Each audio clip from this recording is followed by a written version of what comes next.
আরে কথা বলতেছেন এটা সরানোগুলা ছবি নিতে দিই আমরা। এরপরে 16/6/2025 আরেকটা প্রোগ্রাম এই মিনিটের পরের মাসে আরেকটা প্রোগ্রাম আছে, সেইটাতে আপনাকে হ্যাঁ ওইখানে দিয়েছে এটা স্পষ্ট দেখা যাচ্ছে। এটা বিআরটি এর বেশি তো নিচ্ছেন না, তার সুযোগ নেই।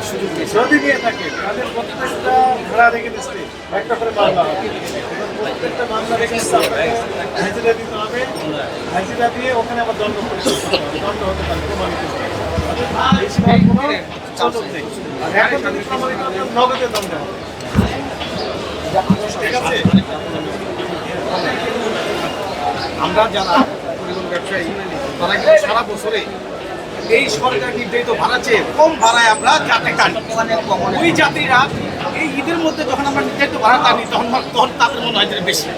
এই বিষয়টা একটু আচ্ছা ঠিক আছে, এই বিষয়ে আমাদের অবজারভেশন আছে, সেটা হচ্ছে যে এটা একটা আমাদের বিষয় না।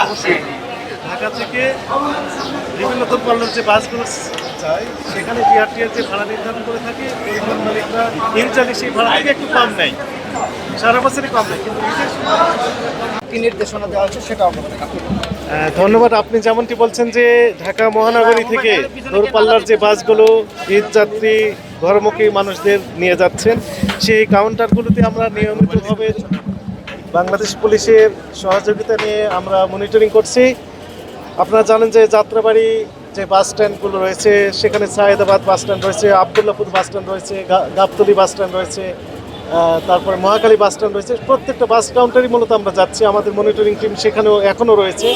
তো বড় রকমের কোনো অভিযোগ আমরা এখনও পাই নাই। বিআরটিএ কর্তৃক নির্ধারিত যে ভাড়া রয়েছে সেই ভাড়াতেই মূলত এই বাসগুলো পরিচালনা করা হচ্ছে। তবে ছোটোখাটো দু একটি অভিযোগ আমাদের কাছে আসছে যে মূল্য তালিকা সহজে দৃশ্যমান স্থানে লটকে দেওয়ার যে বিধান ছিল সেটি কেউ কেউ হয়তো অসাবধানতা বশত করছে না। সেই কাউন্টারগুলোতে আমরা ওয়ার্ন করছি, তাদেরকে সাবধান করে দিচ্ছি এবং তারা ইমিডিয়েটলি এটি প্রতিপালন করছে। তো আমাদের বিশ্বাস এবারের যে ঈদযাত্রা খুব স্বাচ্ছন্দ্য হবে, আনন্দময় হবে এবং সকলেই খুব বিআরটিএ কর্তৃক নির্ধারিত যে ভাড়া সেই ভাড়াই মূলত তারা বাসায় খুঁজতে পারবে, এমনটি আমাদের বিশ্বাস। আচ্ছা, এটি বিআরটিএ কর্তৃপক্ষ আমাদের এখানে দেখতে পাচ্ছেন তাদের একটা অফিস, অস্থায়ী কার্যালয় রয়েছে। এরকম কোনো অনিয়ম যদি থাকে তাহলে আপনারা জানেন যে বর্তমানে ডিজিটাল মেশিনের মাধ্যমে পরীক্ষা করে সেগুলো তারা সার্টিফিকেট দিচ্ছেন। এই বিষয়ে তারা কথা বলতে পারবেন।